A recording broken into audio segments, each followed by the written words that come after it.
Recently, someone I know started playing Pokemon for the first time. They were quickly confused, they didn't know how battling worked, and they struggled to understand anything beyond the base mechanics of what was going on. Sure, they made some progress through the game, but they felt very disenchanted with it because there was so little explanation of how things worked. Sadly, this has always been the case with the series, and no matter what game they picked up, they likely would have had a similar experience. There are certainly game series out there that do less to prepare the player by explaining core game mechanics, but that doesn't mean that Pokemon gets a free pass. This is especially true considering the games are created largely with children in mind.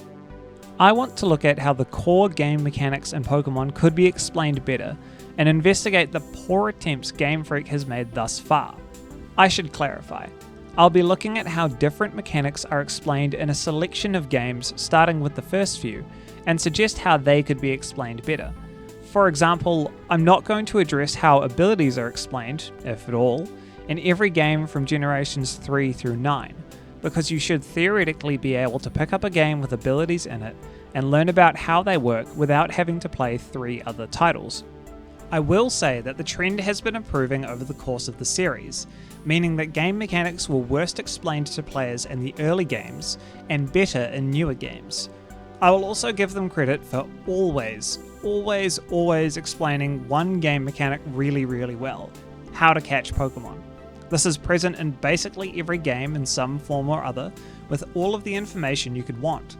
Use balls to catch Pokemon, weaken them first with damage, and a status condition if you really want to give yourself the edge. They don't ever go into a lot of detail about how the different balls work, but their flavor text is usually very self-explanatory, so I think that's fine. Let's start with the Generation 1, Red, Blue and Yellow. You battle your rival immediately after receiving your first Pokemon. Professor Oak stands there silently and doesn't explain anything. You just start battling and hope you win.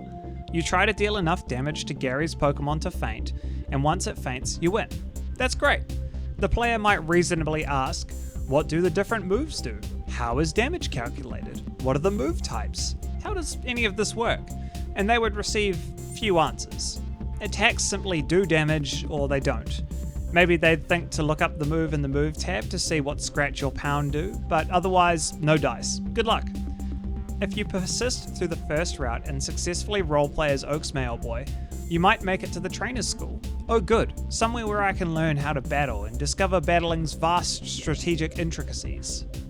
Nope, nada. The school explains to you how status conditions work, which is good, and then the concept of catching Pokemon, battling, and Pokemon gyms. That's it. No same type attack bonus, no stats, no physical special split, no accuracy checks, no priority or speed mechanics or damage calculations.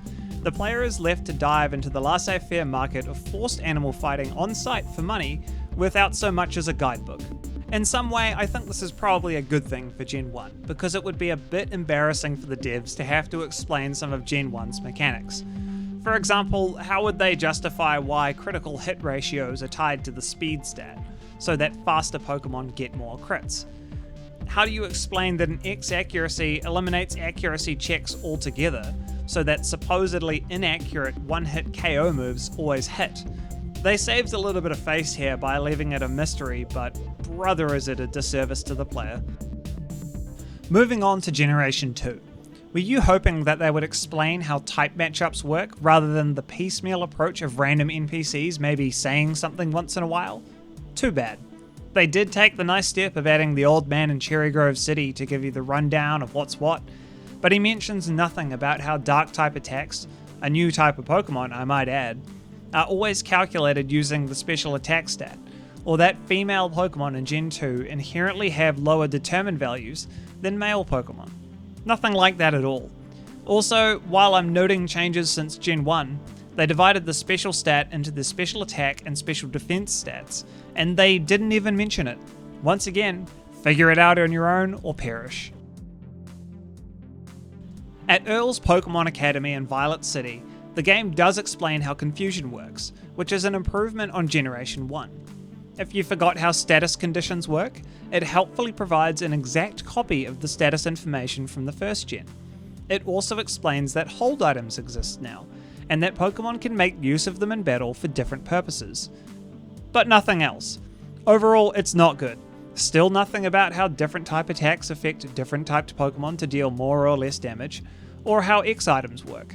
I can fight the first boss without finding out that Pokemon evolve when they meet certain criteria, and that these criteria are different depending on the Pokemon.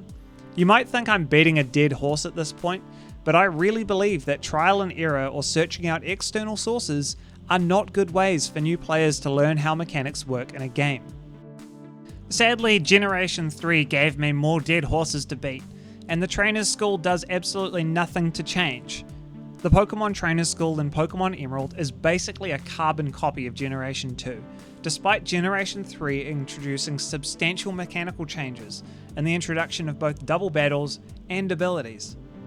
You might think that I'm overly fixating on the dissemination of information exclusively through the Trainer Schools, but that's actually because I think they would be the perfect avenue to give detailed information about game mechanics. They're in the second or third town in most games. The player is usually forced to stop by, but can quickly leave if they choose, and they make sense within the Pokemon universe as an avenue for rookie players to learn about battling and other game mechanics. This potential remains absolutely squandered. Now, RPG mechanics need not be explained in their entirety. Some of the internal calculations of Pokemon, such as the catch formula and the damage formula, are mathematical nightmares incomprehensible to the minds of children, certain to deliver them a terrible fate. But that doesn't mean that the devs should just give up altogether and explain nothing. Okay, I promise I'll move on from the Trainer Schools. I'll talk about abilities. These are admittedly better explained than most Pokemon mechanics, since their flavor text is what it does, but they are still poorly understood. I think the worst failure of mechanics explanation for abilities is the routine failure of the game to explain that some abilities have effects outside of battle. Things like Stench are fine, since that's their explicit purpose. However, things like Flame Body and Magma Armor, likely the two most used examples, are not explained at all.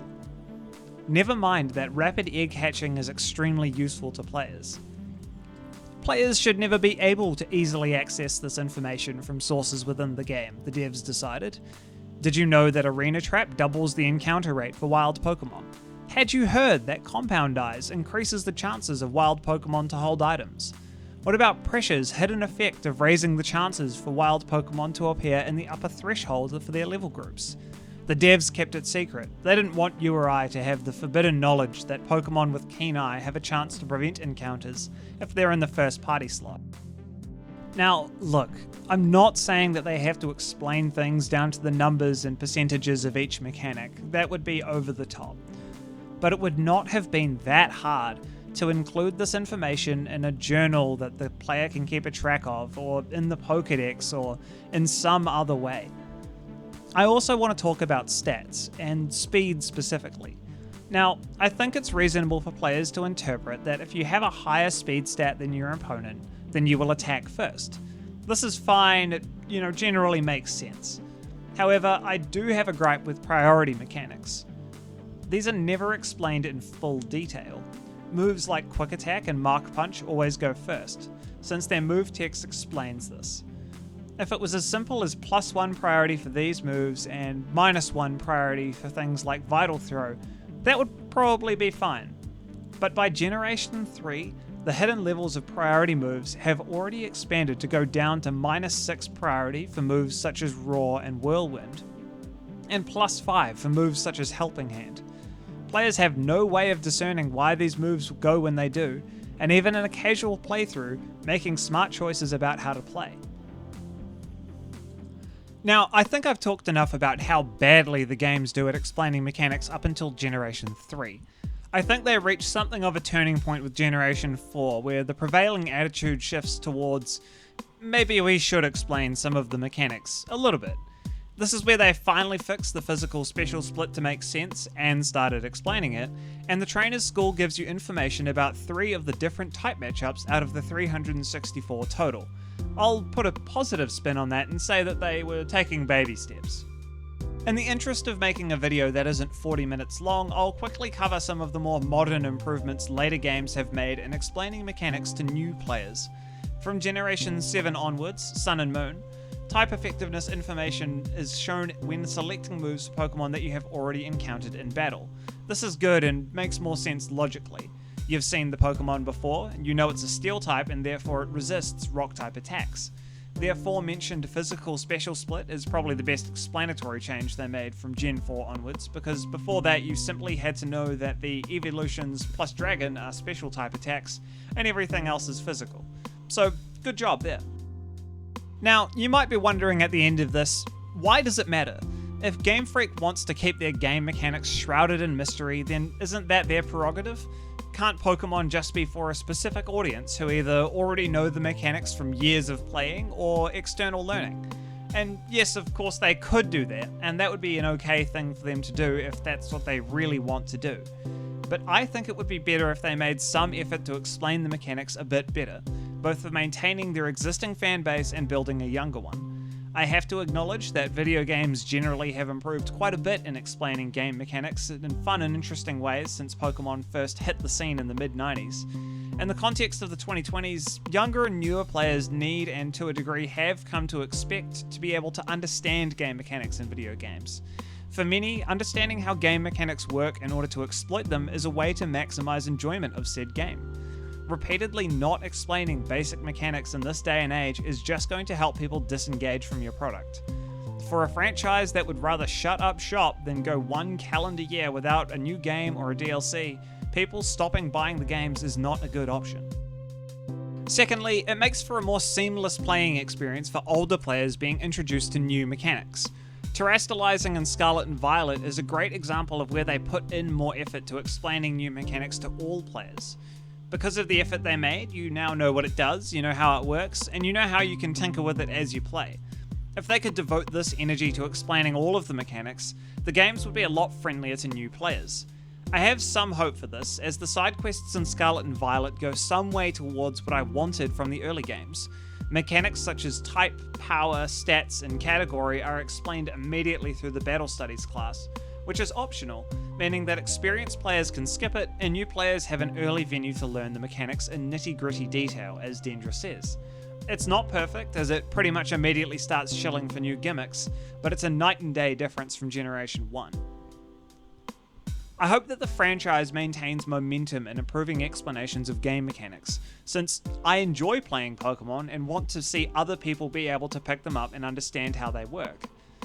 Anyway, those are my thoughts about Pokemon's game mechanics accessibility problem. What game mechanics did you discover after playing the games for over a decade? Let me know below, and thanks for watching.